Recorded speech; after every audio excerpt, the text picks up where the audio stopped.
नमस्कार, स्वागत है आप सभी का एग्जामशाला की यूट्यूब चैनल पर। मेरा नाम है हिमांशु और आज है 4 दिसंबर। तो चलिए स्टार्ट करते हैं आज के करंट अफेयर्स क्यू। आज के करंट अफेयर्स क्यू स्टार्ट करने से पहले हम लोग डिस्कस कर लेते हैं यानी आज 4 दिसंबर को कौन सा खास दिन है।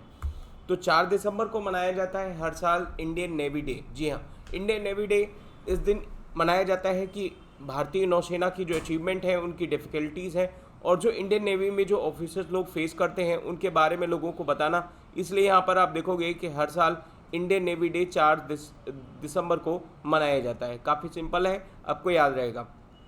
चलिए आगे हम लोग बढ़ते हैं क्वेश्चन नंबर फर्स्ट पर। क्वेश्चन नंबर फर्स्ट में आपसे क्या पूछा है कि अभी हाल ही में जो सेक्रेटरी जनरल हैं, सेक्रेटरी जनरल किस चीज़ के? लोकसभा के। तो लोकसभा के सेक्रेटरी जनरल में अभी हाल ही में किसको डेजिग्नेट किया गया है, ये आपको बताना है। इसका सही आंसर क्या है? इसका सही आंसर है उत्पल कुमार सिंह। जी हाँ, उत्पल कुमार सिंह जो है एक आईएएस ऑफिसर है, वो भी हाल ही में सेक्रेटरी जनरल होंगे किसके? लोकसभा के। तो लोकसभा का जो महासचिव है वो बनाया गया है किसको? उत्पल कुमार सिंह को। और ये किसका स्थान लेंगे? तो स्नेहलता वर्मा का यहाँ पर ये स्थान लेंगे। ठीक है, याद रखना है इनको अपॉइंट किसने किया है? तो ओम बिरला ने अपॉइंट किया है। तो ये जो सेक्रेटरी जनरल होता है ये हो मतलब इनकी डेजिग्नेशन कैसे होती?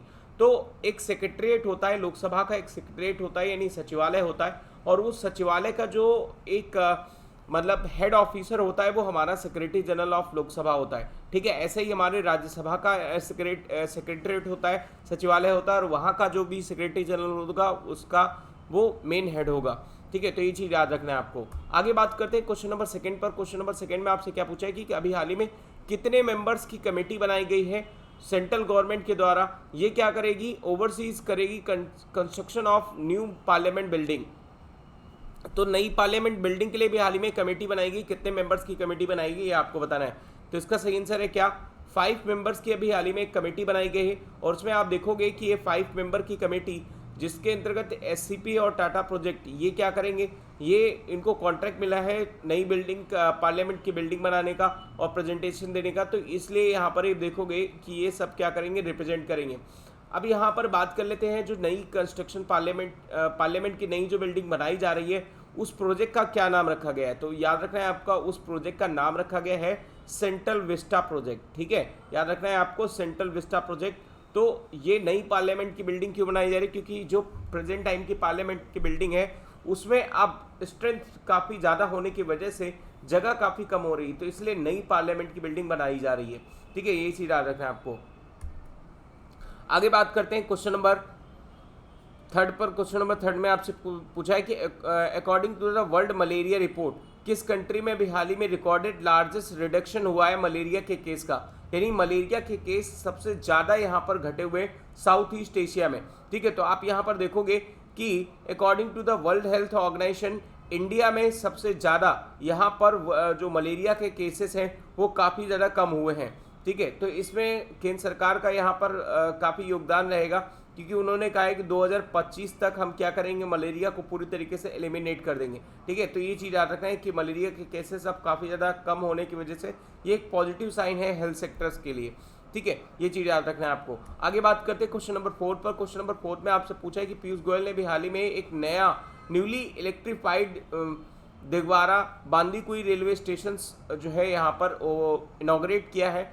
तो ये कौन से स्टेट में है ये आपको बताना है। तो इसका सही आंसर क्या है? इसका सही आंसर है राजस्थान। राजस्थान में भी हाल ही में जो नया इलेक्ट्रीफाइड दिगवारा और बांदीकुई स्टेशन है जो नॉर्थ वेस्टर्न रेलवे को कनेक्ट करता है, राजस्थान में आपको यहाँ पर बताना है। ये पहला जो है ये पहला इलेक्ट्रीफाइड, पहला नहीं मतलब ये एक तरीके से इलेक्ट्रीफाइड स्टेशन है जिसको इनॉग्रेट किया गया है पीयूष गोयल के द्वारा, जो हमारे रेलवे मिनिस्टर्स हैं।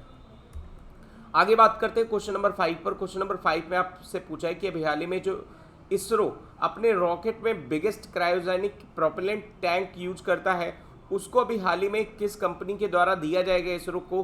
तो ये इसका सही आंसर क्या है? इसका सही आंसर है हिंदुस्तान एरोनॉटिक्स लिमिटेड। ये क्या करेगा? सप्लाई करेगा इसरो को जो क्रायोजेनिक इंजन है। किस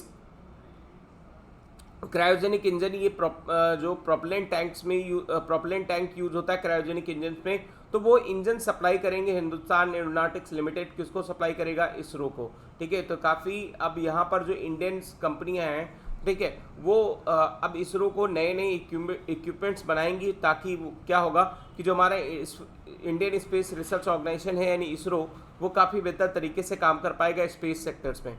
आगे बात करते हैं क्वेश्चन नंबर 6 पर। क्वेश्चन नंबर 6 में आपसे पूछा है कि इंडियन पॉलिटिकल लीडर यानी इंडियन पॉलिटिकल लीडर जिन्होंने भी हाल ही में अपना पद्म विभूषण अवार्ड क्या कर दिया है, लौटा दिया है वापस, तो उनका नाम बताना है आपको। इसका सही आंसर क्या है? इसका सही आंसर है प्रकाश सिंह बादल। तो प्रकाश सिंह बादल अभी प्रेजेंट टाइम पर आप देखोगे, इन्होंने भी हाल ही में जो पद्म विभूषण होता है, जो हमारा सेकंड हाईएस्ट सिविलियन अवार्ड है, याद रखा है, सेकंड हाईएस्ट, ठीक है। तो पहला कौन है? पहला है भारत रत्न, दूसरा है पद्म विभूषण, और तीसरा है आपका कौन सा?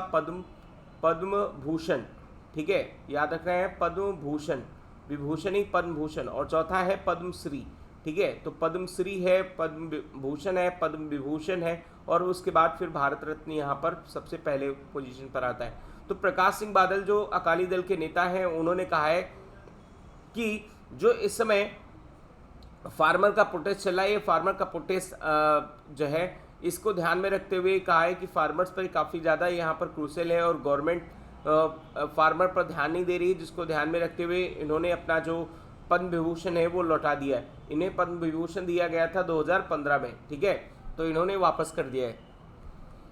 आगे बात करेंगे क्वेश्चन नंबर 7 पर। क्वेश्चन नंबर 7 में आपसे पूछा है कि इंडिया में के 2021 में रिपब्लिक में चीफ गेस्ट कौन से होंगे? तो चीफ गेस्ट होंगे बोरिस जॉनसन, यूके के प्राइम मिनिस्टर होंगे, ठीक है, बोरिस जॉनसन, और 2021 में ये क्या होंगे? रिपब्लिक डे पर ये चीफ गेस्ट होंगे, ठीक है। कमेंट सेक्शन में बताइए कि 2020 में चीफ गेस्ट कौन था? चीफ गेस्ट कौन था रिपब्लिक डे पर? फटाफट कमेंट सेक्शन में मेंशन करिए।